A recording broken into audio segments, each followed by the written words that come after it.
একটা মিটিংয়ে একজন প্রশ্ন করছে ভার্জিনিয়ায় যে আপনি বলেছেন মহিলাদের কর্মঘণ্টা কমিয়ে দেবেন, এটা কি বৈষম্য না? আমরা করব 8 ঘন্টা, তারা করবে 5 ঘন্টা। আমি বললাম অবশ্যই বৈষম্য। আসেন দেখি আর কোনো বৈষম্য আছে কিনা। পুরুষরা বাম দিকে বসেছে, মহিলারা ডান দিকে বসেছে। পুরুষদেরকে বললাম, বোনরা আপনারা শুনবেন না এই প্রশ্ন। পুরুষদেরকে বললাম যে আগামী 1 বছরের ভিতরে পেটে বাচ্চা নেবেন এমন 2-1 পুরুষ থাকলে হাত তুলে। কেউ তো আর হাত তোলে না, সবাই হাসে আর নিচের দিকে মাথা দেয়, বুঝছে যে আমি কেন প্রশ্ন করছি। আমি বললাম এটা পারবেন না? কয় না না, এটা পারবো কীভাবে।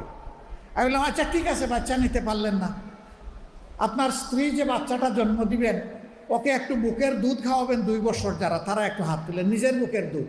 এখন দেখি আবার কেউ হাত তুলে না। আমি বললাম এটাকে বৈষম্য না? একজন পেটে গর্ভধারণ করলো, এরপরে বুকের দুধ দিয়ে বাচ্চাকে বড় করলো, আপনি কিছুই করলেন না, এটা কি বৈষম্য না? তো সে সব কিছু করবে, আবার প্রফেশনাল লাইফে এসে আপনার মতো 8 ঘন্টা কাজ তাকে করতে হবে, এইটাই বৈষম্য।